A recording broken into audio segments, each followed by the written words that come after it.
नमस्कार। सोचने वाली बात है, जब हम अपना मनपसंद खाना खाते हैं तो उसके बाद आखिर होता क्या है। चलिए आज हम इसी हैरत अंगेज सफर पर निकलते हैं।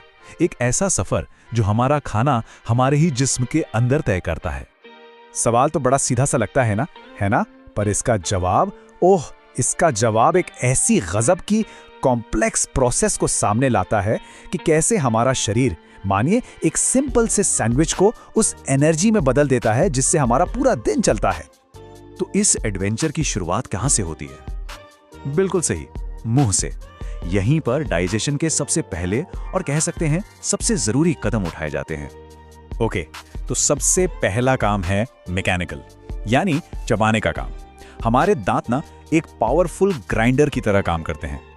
खाने को पीस कर इतने छोटे टुकड़ों में तोड़ देते हैं और ये बहुत जरूरी है। इसके बिना आगे का पूरा प्रोसेस समझ लीजिए बहुत मुश्किल हो जाता। और इसके साथ ही सलाइवा यानी लार अपना काम शुरू कर देती है। ये खाने को नरम और गीला बनाती है, उसे एक तरह से लुब्रिकेट करती है ताकि वो हमारी फूड पाइप, जिसे एलिमेंट्री कैनाल भी कहते हैं, उससे आराम से नीचे सरक सके। ये ना गले से पेट तक जाने वाली एक लंबी नाजुक सी ट्यूब होती है। अच्छा, मैकेनिकल काम तो हो गया, अब आते हैं केमिकल साइड पर। हमारे जिस्म में ना एंजाइम नाम के छोटे छोटे वर्कर्स होते हैं। सोचिए जैसे एक कंस्ट्रक्शन साइट पर एक्सपर्ट कारीगर होते हैं ना, बिल्कुल वैसे ही।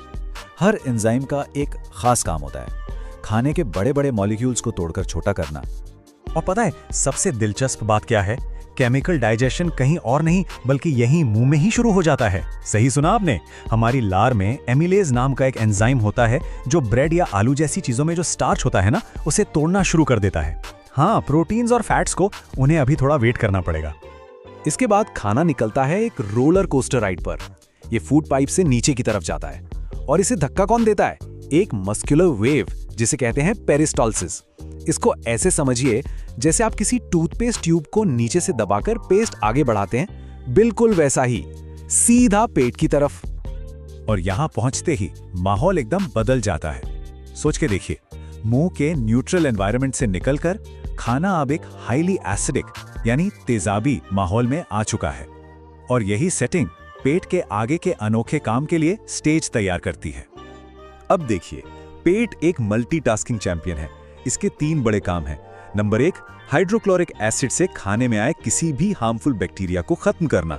नंबर 2, पेप्सिन नाम के एंजाइम से प्रोटीन का डाइजेशन शुरू करना। और नंबर 3, जो कि बहुत जरूरी है, खुद को उसी आग जैसे एसिड से बचाना। यही है म्यूकस यानी श्लेष्मा, हमारे डाइजेस्टिव सिस्टम का एक अनसंग हीरो।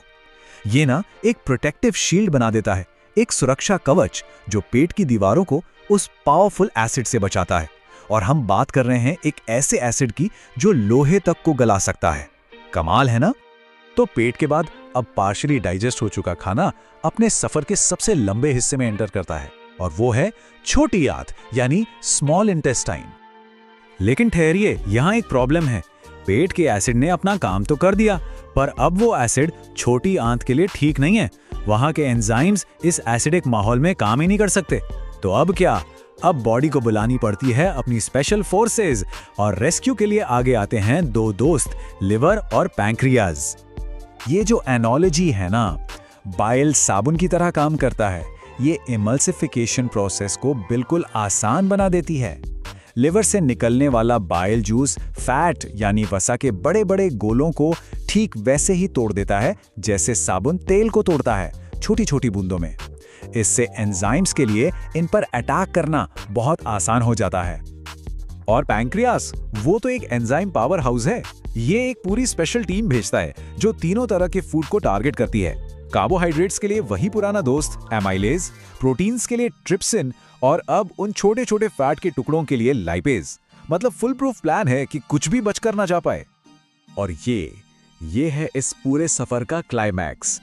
वो मोमेंट जब सारा खाना अपने सबसे बेसिक, सबसे बुनियादी बिल्डिंग ब्लॉक्स में टूट जाता है। अब ये बिल्कुल तैयार है बॉडी में एब्जॉर्ब होने के लिए। विलायन, ये एक बहुत ही क्लेवर डिजाइन है। ये छोटी आंत के अंदर उंगलियों जैसे लाखों छोटे छोटे प्रोजेक्शंस होते हैं, और इनका काम सरफेस एरिया को इतना ज्यादा बढ़ा देना इतना ज्यादा कि आप समझिए जैसे एक छोटे से कमरे में पूरा टेनिस कोर्ट फिट कर दिया हो। इससे बॉडी खाने से मैक्सिमम न्यूट्रिएंट्स निकाल पाती है।